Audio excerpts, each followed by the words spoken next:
What's up, everyone? Welcome to the MMA Killshot podcast from DFS Army. We got UFC Noche. It is Mexican Independence Day, and we got Alexa Grasso versus Valentina Shevchenko 2 for the UFC Women's Flyweight title. I'm Sniper alongside Monk. We got 11 fights on this card. We are going to talk bets. We're going to talk DraftKings, especially Monk's going to break down all of the numbers for you guys on DraftKings. Do me a favor, smash that like button for me. Subscribe to the channel. Drop in the comments who your favorite fighter on the card is. We're going to talk about all the fights, odds, DraftKings, all the good stuff. Again, we got 11. So, with a couple cancellations, this was looking like 10. So thank goodness we got back to 11. And honestly, not my favorite card. I'm not the type of guy who's, fucking fights, terrible card, worst ever. Like, I like fights, so I'll watch it. I'm going to watch it regardless. It feels a little soft for a title fight card, but it is what it is. Couple good spots, couple things for me to yell about. Monk, anything you're looking forward to in this card? Yeah, happy to be here as usual. A couple of good fights. This one does seem soft on paper, but in 2 or 3 weeks, we've got Grant Dawson versus Bobby Green headliner, and then follow that up with like Ketlin Vieira as a headliner against some. I don't. So we might be yearning for the days of the Noche UFC card, that's for sure. But we will see a couple interesting matchups here, so I'm looking forward to it. We're in a stretch of I think Anik said it, and I knew it. I should forget. It's like a UFC event every week for like 20 weeks. We're like week 17 or Wild. 18 or something. Yeah, we have Something one like next that. week, and then I think we have a week off. Thank God. Yeah, I could use a nice little rest. Although I'm sure that week I'll be like, man, no fights. Yeah. Shit. For me, I'll be like, LFA oh, I on? don't have to spend 6 hours editing. Sweet. I'll end up go watching LFA or ACB or something anyway because they have Right. a problem. All right. That being said, I think that's enough intro. Let's get into the fights. We got Alexa Grasso. If you don't know, you should know. She is the UFC Flyweight Championship with one of the ugliest belts I've ever seen in my life. As you can see pictured there, she's taking on Valentina Shevchenko. Shevchenko's still the favorite. She's minus 175, 8,500 on DraftKings. Grasso is 7,700 and on DraftKings plus 145 on the comeback. I'm going to take this one first because I talked about this fight in particular on the Sharp app betting YouTube channel. Go and subscribe to that. Search it, Sharp app. I gave out my 3 favorite bets for the card. I'll give away one right now though. I did bet Valentina Shevchenko. She was minus 600 in the first fight. We're getting a $4 discount, and in a fight she was clearly up 2-1, pretty clearly. Got caught with the spinning attack. I'm not saying Alexa Grasso isn't good. She took advantage of the situation and got the win. Props to her in a rematch. And I know everyone's like, well, champions typically don't fare well in the rematches. I get it. All that is true. I still think there's value in this minus 175. You got on the feet. You saw Shevchenko she wasn't dominant, but she was winning the exchanges. She won round 2 and 3. That Muay Thai style against the more of a boxing style usually pays off. Valentina Shevchenko made her reads, kind of downloaded the information, and was looking good in that fight. And more often than not, Shevchenko is going to be the better grappler. She's stronger. She's more likely to get top control and pound away on Grasso. Not that Grasso can't do it. Clearly she can. She's a champion for a reason. I don't want to sound like I'm taking too much away from Alexa Grasso, but all the stylistic advantages that made Valentina Shevchenko minus 600 in the first fight apply to her at minus 175. They're still there. It wasn't some dominant win. So I like the price. On DraftKings, you get 5 rounds to work with at discounted salaries. Sign me up for that shit. I mean, I like the stack and cash games for sure, especially this week. While I'm picking a few dogs, a lot of them are really low floor dogs. So cash games, I can't imagine I won't be stacking it up. Make sure you're a DFS Army member because I'm going to go over cash game lineup construction with the VIPs in a show in Discord tomorrow. So again, those links are down there in the description. Make sure you sign up for that. And we'll talk more about construction tomorrow. But even if Grasso wins, the way this card is, I don't know, like 5 rounds, yeah, she'll probably pay off and be close. But if it's a high scoring night, she will make the optimal. It kind of depends how many dogs come through when it one scores, but she's not a lock in a win the way I think this fight goes down. the cheapest we've gotten Shevchenko. I'm sure Monk will go through what her average salary was, but this is a super discount on Valentina. It's hard for me not to be all over the Bullet. And I should say I'm not a Bullet fanboy. She actually annoys the shit out of me. The dancing and it's never been my thing. She's just a great fighter, and that doesn't change here. So Shevchenko for me, pretty strong stance. Monk, what do you got for us for the main event for UFC Noche? Yeah, same thing here. I'm bucking the trends, all the trends about 35-year-old champions fighting younger and going back and getting your belt back. I think Shevchenko, I mean, it's just what you said here, man. We're getting a huge discount, excuse me, on her at 8,500. I mean, come on. And you alluded to it. You knew right where I was going, man. Her last 5 fights, Jennifer Meyer, she was 9,600. Andrade 95, Murphy 95, Santos 96, and Grasso 94.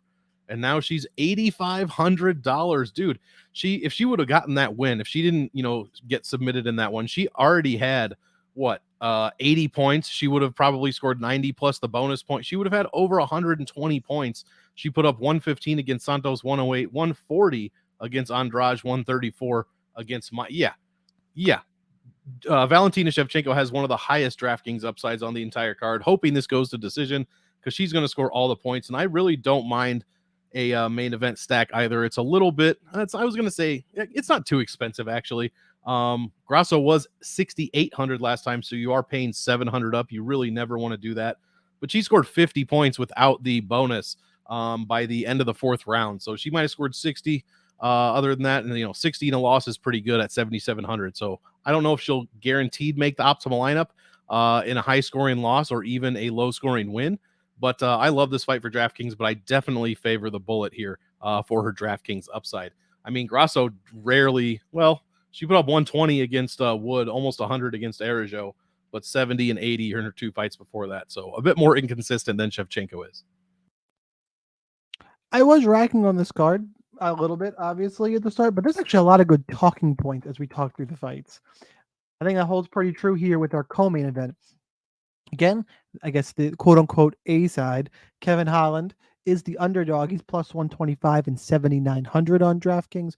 Jack Della Maddalena, minus 145, 8,300 on DraftKings. And we have to talk about the stylistic matchup. We have to talk about what Della Maddalena, how bad he looked against Hafez last time out. A lot to talk about here. Monk, what do you got? I'll let you handle the stylistic matchup for the most part here, but for Maddalena, yeah, he did kind of get exposed, at least one part of his game in the Basel Hafez fight. But we do have to remember he just turned 27 like 4 days ago, so it's still an extremely young fighter. And as we know, young fighters tend to improve greatly between fights, especially if they are fully committed and training. So you hope for the past 6 weeks or so, Maddalena has done nothing but train for submission defense and takedown defense. And every time he was defending takedowns in the room and he grabbed a guillotine, hope somebody smacked him in the fucking head. Yeah, or every shocked time. him with one of a cattle prod or something. Yeah, Stop absolutely. Because if he goes gilly against Kevin Holland, man, that's not going to end well for the most part. He needs to keep this one standing. Kevin Holland, clear path to victory, in my opinion, with the takedowns and whatnot. Now, the big elephant in the room is Kevin Holland's lack of fight IQ. What are we expect? Like, we expect him to wrestle. Same with a fight that we'll talk about later. I won't, get into it now, but I'm sure you could guess if you thought pretty hard. But if we knew Kevin Holland was going to go for takedowns and going to go for submissions, ground game, I'd put him in like 90% of my lineups probably. But we don't know that. And much like Valentina Shevchenko, we're probably, especially if he wins, we're likely never going to see JDM at 83, a price this low ever again. 8,300. I mean, his average salary, he was 97. He was the most expensive salary last time. 92 before that, 96 before that. I mean, he was 82 against Ramazan Ameev in his second ever fight. But yeah, we'll likely never see him this low again. So I think there's value on both sides. I love this fight for DraftKings. Maybe it's because I'm a fanboy, but I'm just ever so slightly leading Maddalena. I love both guys. I don't really care who wins because I'm a fan of both. I'm leaning Maddalena just for the DraftKings upside because Holland, over his last 5, his wins, he's averaging just 88 points. So give me the upside of Maddalena. That really is the problem here. What is Kevin Holland going to do? I don't even think it's fight IQ. I think he wants to be exciting, and it's what he likes to do. He likes to stand and bang. Like he just submitted Michael Chiesa, but Again, Chiesa shot takedowns, and I've said it so many times, and I'll keep saying it. Kevin Holland is a Travis Luter black belt. That means something. He is a good Yep. grappler. His defensive wrestling and get up game, questionable. Big difference between grappling and BJJ and wrestling. However, in this matchup, based on what we just saw, you would think if he wants to get Della Maddalena down, he can. Will he go that route, or will he stand and trade? And then it's a pretty close fight, and I edge Della Maddalena because of the power. I think he's a little bit cleaner on the feet. I think Holland's more dynamic, probably, but Della Maddalena's got bigger power and is more technical. That's kind of that stylistic breakdown. And I would lean towards JDM. And you're right. Della Maddalena is also at the age where he can make improvements. So for those reasons, I'm kind of leading Della Maddalena as well. But don't get it twisted. This is a play both sides in GPP type of fight because Della Maddalena can get a finish. I would actually go so far as to say I think Holland's the better DraftKings play, because if he wins, it's because all of a sudden he's decided he wants to wrestle. I think there's upside on both of these guys. They're in the mid range. I have to lean JDM for the pick because until Holland chooses to wrestle, I can't assume he's going to do it in a breakdown. The man fell in mount against Stephen Wonderboy Thompson and was like, "Oh, my bad," and stood up. Like, I mean, I love watching Kevin Holland fight. It's fun. If he chooses not to, well, anybody who picked him or those are my strong lineups, I'm going to be mad, but it's going to be fun. So it's hard to hate on the guy too much. Let's move on to the most protected man on the roster. Raul Rosas Jr. He's minus 800, 9,600 on DraftKings. Terrence Mitchell, plus 550, 6,600 on DraftKings. This is out of the UFC playbook. Holy shit, our big star just lost. Let's get him a win. Yep. Terrence Mitchell is not good. He beats up cans in Alaska, and when he doesn't, he gets finished. He's got an aggressive fight style. He had that early takedown against Cameron Simon, but so I will give him that. He's fun. He's aggressive. He goes forward. Not afraid. Just not a high-level fighter. And there's nothing wrong with that. Just Raul Rosas Jr. is also going to have a big grappling advantage. There's a hole there. We've seen Mitchell submitted. Like, it's a setting up for a Raul Rosas Jr. win. The problem is the salary. I still think he could pay it off because there's not a ton up in this high range that I'm dying to play. So he probably is the best of these high-priced fighters we're going to talk about. And other than that, I don't want to overanalyze this fight too much. Rosas Jr. should smash him. And if he doesn't, the UFC spent a lot of money on something that's not going to work out. But again, Rosas Jr. is going to wear the sombrero, always wears the sombrero coming out. It's UFC Noche, bounce back performance for the how old is he now? Is he 14 yet? It's the youngest kid with the biggest head in the UFC. And I don't mean that in terms of like he's conceited. I mean like physically, the dude's head is enormous, like bananas. So he is the pick. Monk, who you got?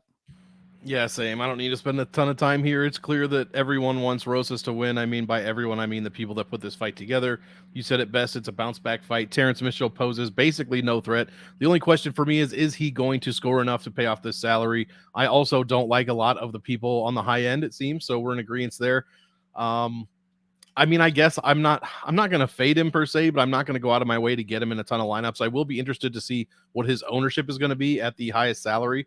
But yeah, I mean, he could just land one takedown, and if it takes him longer than a minute, one takedown and submission doesn't really score you that many points. So if you think he lands a takedown or two, then that might be enough to do it. Or if he gets it done in the first minute, then put him in. But yeah, I'm going to wait and see what ownerships are, but I don't think the Tear Bear is his nickname, stands much of a chance here against Rosas Jr. I expect a first round finish, possibly the first minute. That better rank real low on your unnamed nickname podcast. Oh, I think it's the pleasure man of the week. Hey now. No, yeah. I haven't we haven't talked about it yet, but yeah, that was a big one for me. Big one for me. Tyson Pedro. Tyson Pedro coming through. I still like the pleasure man nickname. I would never have lived it down. I would never have lived it down if he would have been bad. I'm happy. All right, let's move on to a fight that I think I can admit is giving me some fits here. We got Zellhuber against Christos Giagos. Zellhuber's minus 265. Come back on Giagos plus 225. Zellhuber's 8,800 on DraftKings. Giagos is 7,400. Monk, I think you're up first for this one, so it'll allow me to gather my thoughts for a minute. Who you got? Yeah, I'm just not impressed. Less than impressed, you could say, with Mr. Zellhuber. He lost his first match, his first fight, I should say, to Trey Ogden when he was supposed to win. I think he was 9,400 that week, minus 430 favorite. He no-showed. Total Loses that no-show. decision, total no-show. And then you can argue, did he show or not against Lando Venata, because he got the win, but he only scored 75 points. And I know Venata's, probably a tough out, but Christos Giagos, I think, stands a chance. I think in a card full of favorites for me, Giagos is definitely an underdog I'm willing to roster at 7,400. Yes, he's been finished in 7 of his 10 losses. Excuse me. I was trying to avoid doing that for the past 35 seconds. But yeah, he has been finished in 7 of his 10 losses, but he does have a couple of round 1 finishes as well, has a decent last 5 strength of schedule, and he's actually coming in under his average salary of $7,500. So his takedown defense leaves a lot to be desired, and so does his inside the distance pacing. But we shouldn't have to worry about that too much with Daniel Zellhuber. So I'm not going to be looking to roster Zellhuber at 8,800 a ton. I'm going to have some of him because, as I said, Giagos does get finished a ton.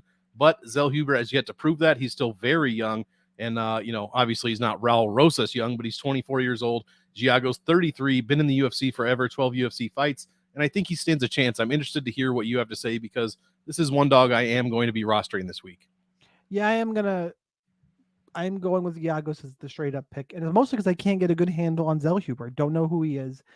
He's a decent striker. He's no-showed. He's not high volume. Giagos is going to come out aggressive, and he can grapple. The problem on Giagos always has been his gas tank. This is now his second stint in the UFC. It'll be really dangerous the first couple of rounds, unlike much like another dog, and we're going to talk about later. Doesn't fall off quite as bad, but again, we talk about managing his gas tank, and on the feet, Zellhuber is going to be better. Giagos needs to grapple. The problem is that the most exhausting thing in MMA is grappling. So, and it's why I'm back and forth. And what it really comes down to is I am leaning that way just in terms of the straight pick, because I think he can get inside. I think he can do enough to either get this up to the ground and get a finish, or win the first round and a half, and hold on down the stretch. I don't see Zellhuber being a crazy finisher.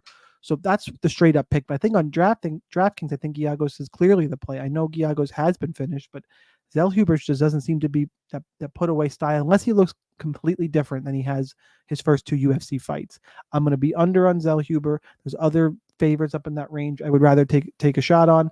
It's too expensive for me. And Giagos, if he wins, I think will smash with the grappling upside, his pressure style early. Maybe he lands something. I think he's got a higher ceiling than Zellhuber, even though he is the dog. We're moving on to Fernando Padilla taking on Kyle Nelson. Padilla is a minus 250 favorite. He's 8,900 on DraftKings, whereas Kyle Nelson is plus 205, 7,300 on DraftKings. I think many people have been tempted to pick Kyle Nelson. I am not one of them. And he is a tough out, I will say. This fight has a little bit higher of an inside the distance prop than I would have thought. I just think Padilla is too quick, too technical on the feet. I don't think Nelson's going to be able to clinch or get him down. I think on the feet, he's just going to be chasing Padilla around the cage for 3 rounds, or until he eats a big shot and goes down. I think he's going to be trying to close the distance. I think Nelson has decent fight IQ. I think he's going to know what he needs to do. I just don't think he's going to be able to execute. The speed of Padilla is going to be the big X factor here. In terms of a finish, I mean, the odds indicate more finish upside than I gave it when I was breaking this fight down. I looked at the odds after I did my tape, and I went, really? Okay, it was like minus 500, something really high. May have not been quite that high. Might have it open. Oh, excuse me. Minus 220. That was still really high to me. Like, I was expecting minus like 130, 150. Minus 220 and minus 250 at some books. So I'll go with Padilla. I think he's too technical, too good. Kyle Nelson, I'll play a little. He's not my least favorite dog on the card, but he's nowhere near a priority. Monk. Yeah, I'm not looking forward to playing Kyle Nelson pretty much at all, so I'll probably avoid that for the most part. I'm a big Fernando Padilla guy here. I think he's going to do pretty well here. I mean, we have a potential, just like you said, of Nelson just trying to walk him down and just taking shot after shot. We could see, a little backup jab drop here in this fight. I think if it gets extended into the later second or early third round. Padilla looked great against Erosa, but you kind of got to throw that out because everyone generally looks good against Rosa. He has no chin whatsoever, and Padilla was 7,400 that week. Got it done in less than 2 minutes. So now much higher salary than his previous fight, as you would imagine, at 8,900. But he did make the optimal lineup, and I think he has a chance to do it again. I don't put much faith in Kyle Nelson as a fighter overall.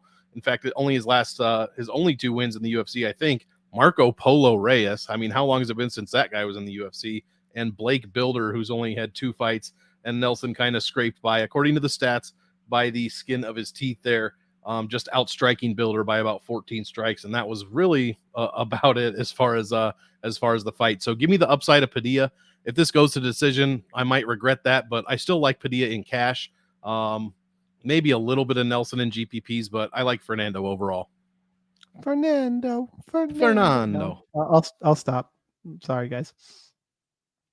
Moving on, we got Lupi Godinez. He's minus 425, 9,400 on DraftKings. Elise Reed plus 325, 6,800 on DraftKings. I legitimately cannot wait to hear the stats for this fight because they're going to be hilarious. Monk, what do you got? Well, if you want to know one, you just call it out, because I'm not playing any part of Reed at all for any tournament. That's not why. I want you to go over the takedown and takedown defense numbers because they should be comical. Oh, her let's see, Elise Reed's takedown defense. She's 50%, giving up 14 of 28 in her career. Over 3 takedowns landed on her per 15 minutes. It's ridiculous.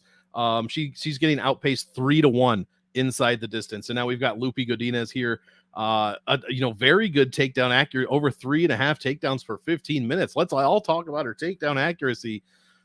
But she just hasn't done it. She landed 13 takedowns against Carnelossi and Loma Lookboonmee. Then she landed one against Hill. She's going all Kevin Holland on us.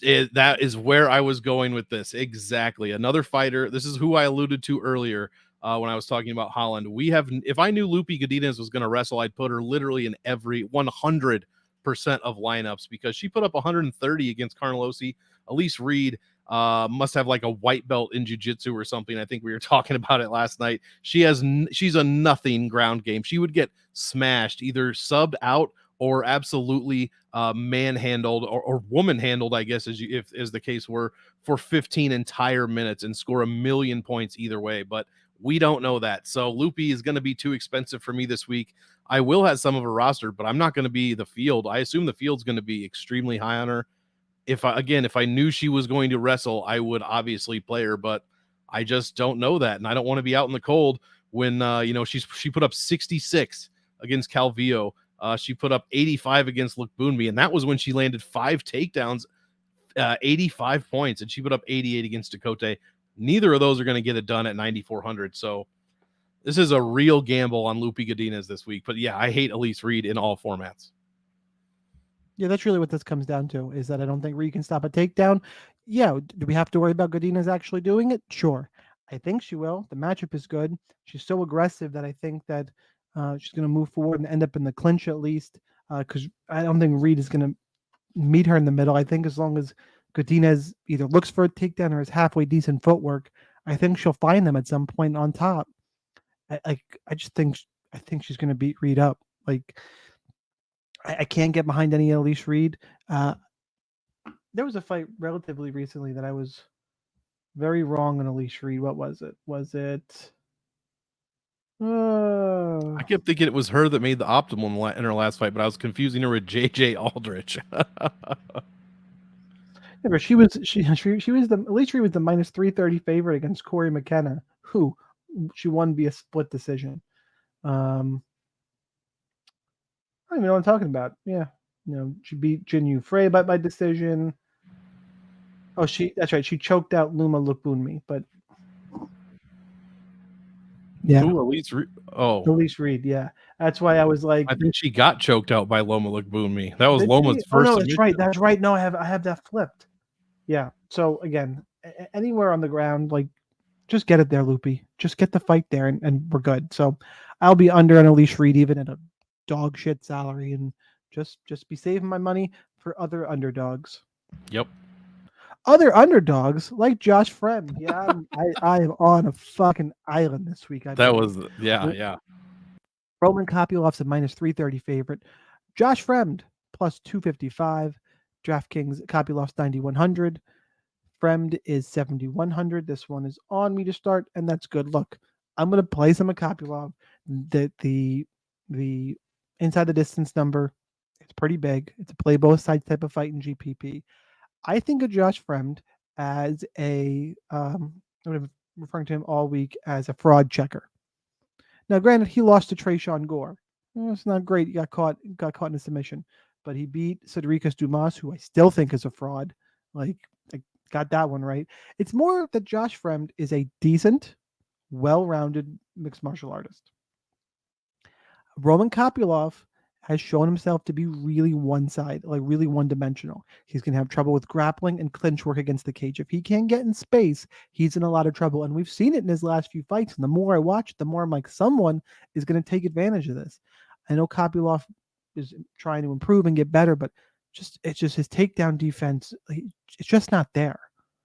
So the problem is Josh Fremd, while he's well-rounded, I'm worried he's going to test out his striking in this fight. And I think that he thinks he'll be okay there. And that's why I'm picking Josh Fremd.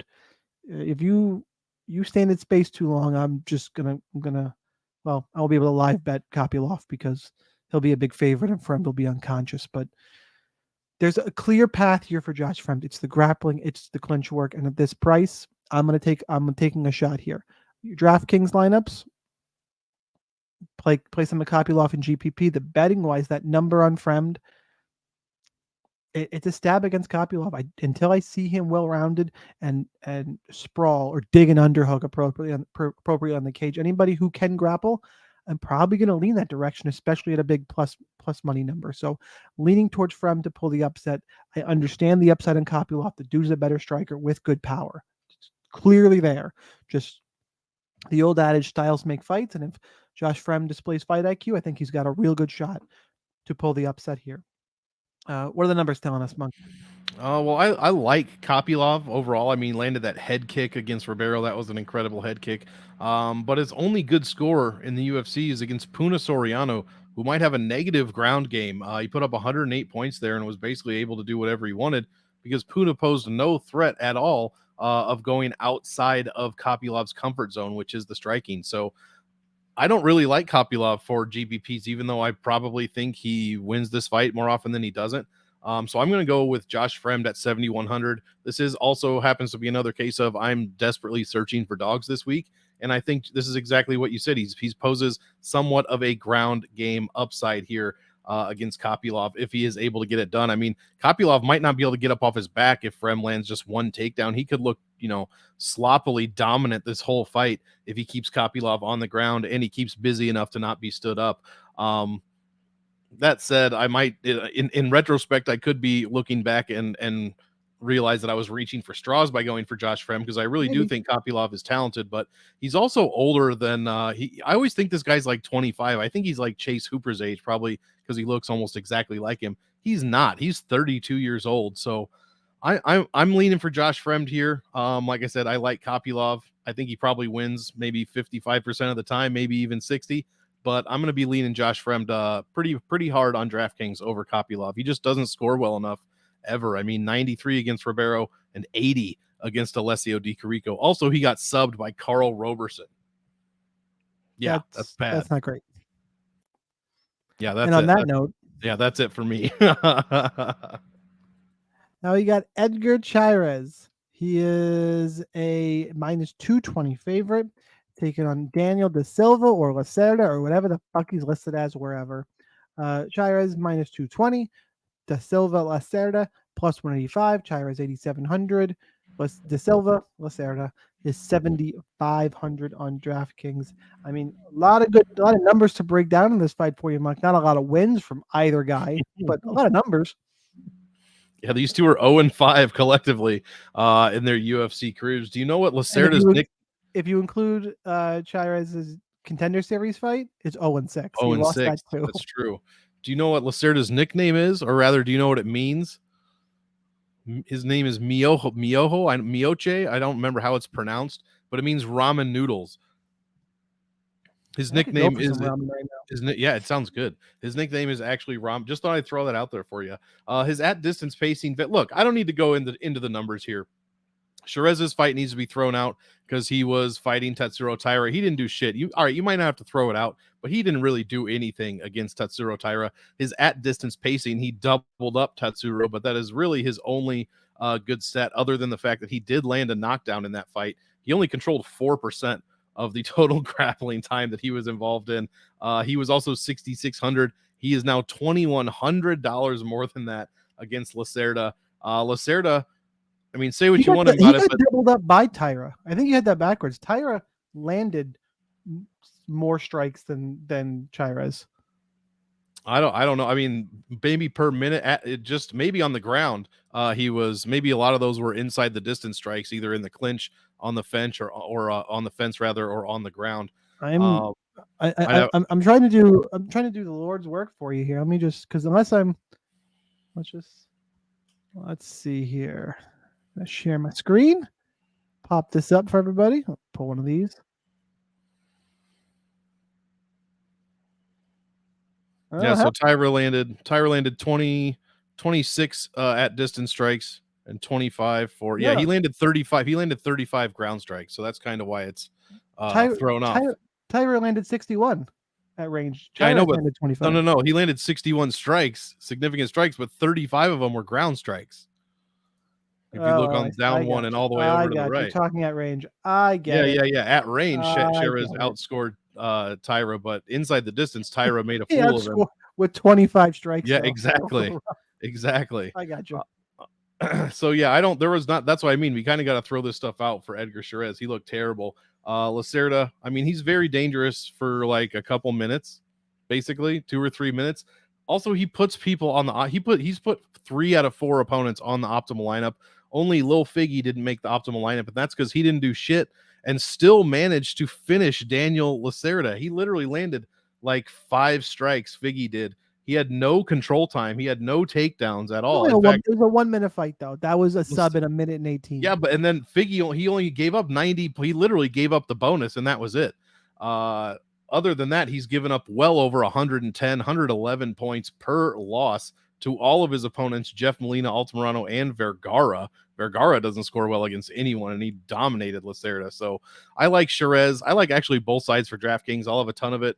But I do like Chairez way more just because Lacerda, all he does is lose and put people on the optimal lineup. That is all he does. Every single week, there is a spot where people are like, I love this guy. Last week, it may or may not have been the Pleasure Man. And every single week, we look back and that dude got fucking dominated in a minute, 2 minutes. I think this is this spot this week, and I like Chairez for the early finish. Are a lot of people picking Lacerda like I am? So many people are picking Cool. Daniel Lacerda to win. Well, I'm gonna go. I this week feeling better, thankfully. So have not listened to many other people yet. So, if you're telling me that, maybe I'll have to think of another kill shot because I was going to be all about Lacerda. If you tell him he's going to be chalky, but the reason being, to get to the breakdown for myself, is Edgar Chairez. To finish somebody, you have to punch. And you could say Figueiredo, but Figueiredo landed a sub, but I don't think that Chairez is going to get a sub here. Lacerda, I think, has got a big grappling advantage. And that the pace and pressure, I think, is going to get to Chairez. That's why I'm on the Lacerda side. Chairez, in his Contender Series fight, 3 full rounds, 51 significant strikes. That is not a good pace. That was against Clayton Carpenter. Against Taira, who's taken down twice. Carpenter took him down 3 times. Lacerda gets a takedown. He's aggressive enough. He's probably going to finish you, unless you can sweep him or land a sub like Figueiredo did. If he doesn't get caught in the guillotine on the way down. Possible. That is the problem. That's why while I'm picking De Silva, it's not a cash game play. There's a lot of upside on Chairez too, because this fight is going to be wild for as long as it lasts. I understand that. When I see the fight play out in my mind, I just see the pressure of De Silva being the problem for Chairez, and I don't think he's going to be able to handle it. Like, let's see, Lacerda's losses. Not for nothing, the strength of schedule on Daniel De Silva, not bad. Like CJ Vergara is, CJ Vergara is 4-2 in the UFC. You got Victor Altamirano, he's 3-2 in the UFC with his last loss coming to Tim Elliott. Like, solid UFC fighter. Francisco Figueiredo, I think that one is a little sus. That one I have a hard time defending. And then Jeff Molina, who's 4-0 in the UFC. Like, his strength of schedule is not bad. And there's a reason he's getting another look here at 0-4 in the UFC, because he's so exciting. I think there's some potential there. I hope he wins too, not just for the pick, because then we get to see three more wild ass fights with bonuses. Like, sign me up for that madness. I will say, just to recap, you can go ahead and play both sides in GPPs. Totally get it. But for me, the straight up pick is going to be Lacerda. All right, let's talk Tracy Cortez and Jasudavicius. Cortez is -115. Jasudavicius is -105. Cortez 8,200. The comeback on Jasmine is 8,000. I have to excuse myself for a minute. Let Monk go first, because I can't get a Jasudavicius fight fucking right. I can't do it. I physically cannot do it. And there's your disclaimer. So while I gather my thoughts, Monk, what do you got for this one? I'm going with probably my final underdog on the card here, or my first underdog, depending on how you look at it. And I'm taking Jasmine Jasudavicius here. She just for the DraftKings upside. Neither woman scores fantastically well, so I'm just automatically looking at the dog, even though it's only $200 difference. I'd like to save that. So both women are high-paced grapplers. We both know exactly what they want to do. And my biggest fear is when we have grappler versus grappler, is those two styles just stalemate each other, and we get an extremely boring stand-up fight between two grapplers who are just stuffing each other's takedowns. Nothing scores worse than that. Absolutely nothing scores We've worse seen than it that. so many times. Yeah, give me the fade. This is one fight, and there are not many fights on this card that I am fading. This is actually one of them. But if I do have to pick a side, which I do, and I will be rostering a little bit, I like Jasmine Jasudavicius, not only for the DraftKings savings, but she has more upside than Tracy Cortez. Cortez doesn't even 10x when she wins. Jasmine, her average value per win is 12.5x. So give me the upside for Jasmine here. It's simple as that. I mean, a good news for you. I'm on the Tracy Cortez side. She is 5-0 in the UFC. She's been in grappling exchange matches back and forth. She's never not landed at least 2 takedowns in a UFC fight. I don't think Jasudavicius is, a great stopping takedowns, although she did stop Miranda Maverick last time out. This does have that type of feel of a fight with two grapplers who end up standing. And in that type of fight, I probably favor Jasudavicius. I do think at some point they're going to get on the ground, and I think Cortez is the better BJJ practitioner, more likely to find the submission. I can't fade the fight because A, they want to grapple typically, and B, they're right in the mid-range. I can't get all the way away from this fight. I can understand being under to it for me. I can't quite fade it. There's another fight still coming that I want zero part of, and if it burns me, it burns me. But again, I think Cortez has got the edge in the grappling, and that gives the nod for the fight for me. Not a fight. I think it's a pick 'em for a reason. I think it's lined appropriately.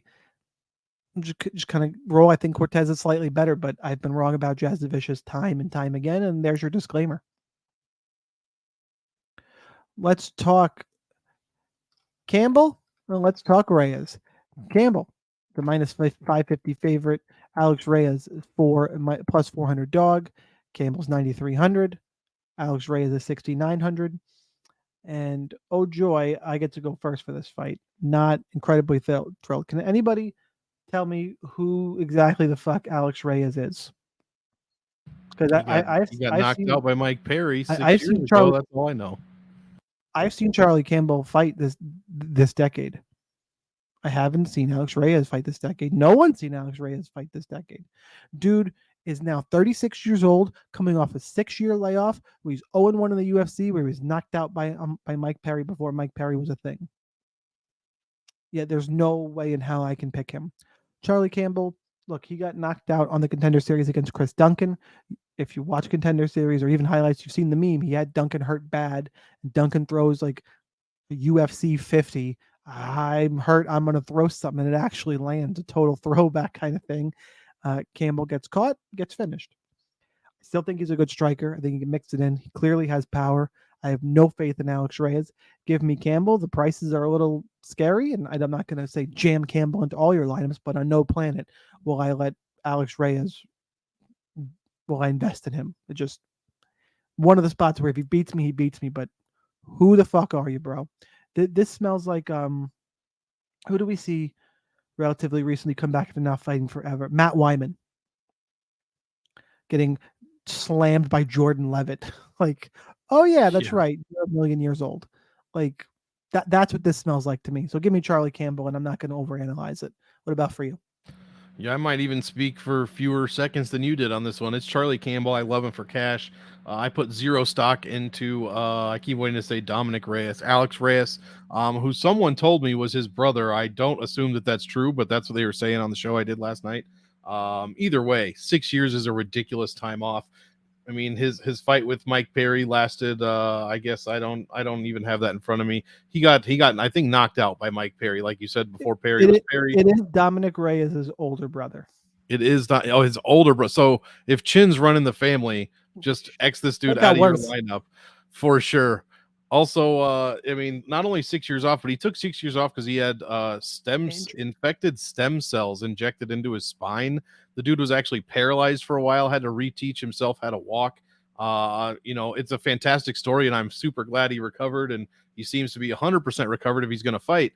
That said, I'm not going to roster that guy in DraftKings. I'm not going to bet on him. So it's Campbell all day at 9,300. He could probably be more expensive than Rosas in this situation, or maybe at least more expensive than Panny. So we might be getting a deal on him at 9,300. Move on to the last fight. We're going to talk about the first fight of the night. Josephine Knutsson minus 800, Mann minus 550, Knutsson 9,500, Mann is 6,700. I mean, you got to have a lot of good stats on this one, Monk. Take it away, all you. Oh yeah, a lot. So many. I mean, first of all, it's a women's strawweight fight where one of them is minus 800. What are we doing? That's crazy. She only oh shit, we need to fight. Oh shit, we need to fight. Yeah, right. Lucinda fell out. Oh god. Mark McMahon. Who's that girl that we didn't sign off Dana White Contender Series? Let's get her in here. She only scored 71 in that Dana White Contender Series fight. If you put scoring to it, 98% grappling time is what she controlled, so that's good, I guess. Marnik Mann, from what I hear, is really bad. She's also really short at 5 feet tall. Basically, I think Knutsson's going to win here. I don't think that this is going to be much of a contest, but I don't think that I want much of her at 9,500. This probably goes to decision. She probably scores 75 points, and I probably don't want to have anything to do with it at 95. I'd rather pay up for Raul Rosas at 96, and I'd rather save $200 to get Charlie Campbell in my lineup over Knutsson. So I don't really see a spot for her in my lineups, even though I do love the $9,500 salary.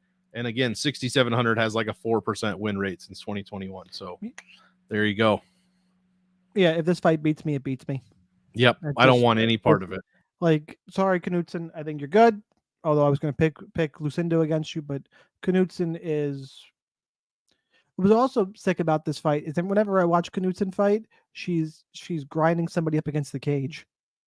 And that's probably what she's going to do to the smaller Marnik Mann, who got head blast kicked in the next century by Bruno Brazil.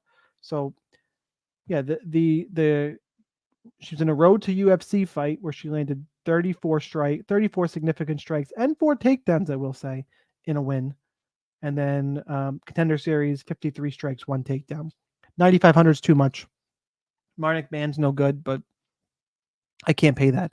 It's so bad. I think Knutsson wins comfortably to the point where I would play if they had like a minus 4.5, 5 and minus 5.5 points line. I would probably take it. Oh wow, yeah. I think she's going to win all 3 rounds. Yep. Or 10-8. Well, we win all 3, and that's 3 30-27s is 9 is the way that prop works. But that being said, I still think Mann's the better DraftKings play because at least I can pay up other places. And women's MMA, maybe something stupid happens. Like that's how little I can get behind 9,500. Even all your math on 6,700, I get it. But yeah, no, thank you. Nope. No, thank you. Kill shots. We got to talk motherfucking kill shot. I can't go. Oh shit, that was loud. Sorry. I can't go with Daniel Da Silva Lacerda. I'm being told everyone's picking him, and you can't eat chalk on a kill shot. Typically a dog, an under-owned play that you think will cash. Before we give away the kill shot, I'm going to ask one more time. If you didn't hit that like button, do it now or fuck you. No, sincerely though, please do that now. Helps out a lot. Drop a comment. Let me know who your favorite fighter is for the card. Monk, you got a kill shot queued up?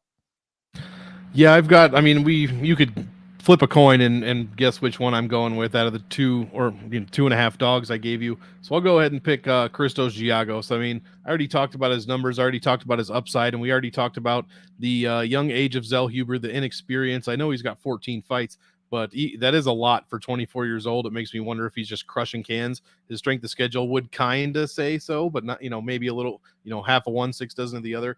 But Giagos, much better strength of schedule. His losses are to Arman and Moises, and he's bald and bearded, man. Of course, I'm going to pick him. So give me the Spartan, Christos Giagos, as my kill shot of the week, $7,400. Well, I picked 3 dogs straight up. One I just disqualified off the rip. You just took the second. The third is my kill shot. Josh Fremd. Going, everyone's like, Roman Kopylov is great. Well, did he learn to grapple? I guess we're going to find out. I'm going to go with Josh Fremd in the case that he cannot. That's what we got for you guys for UFC Noche. 11 fights. Make sure you're playing everything on DraftKings. Make sure you're in DFS Army. Go hit those. Go join us in there, guys. All kinds of good stuff for all sports. NFL is in high gear. NBA is coming. The fall and winter. I hate the fucking weather, but I love the sports. So it is what it is here in the Northeast. Monk, you got any last thoughts for UFC Noche? No, looking forward to this one. I think we got one more card until we get a week off. So yeah, and it's turning fall, man. It's finally getting cooler in Texas. Maybe I can watch these fights outside for once this weekend. Yeah, it's maybe here. A few months outside will be like a place I want no fucking part of. I can't tell you how much I hate the snow. Do a whole That's where podcast. Texas is going to pay off, baby. No shoveling right now for it's me. Let's go. The 110 degrees. You cook eggs on Monk's driveway, probably. Yep. That's what we got for UFC Noche. You guys, whatever you're doing, whatever you're playing, betting, DraftKings, good luck in those contests. Hit the subscribe button so we can see you next week. Have a good one.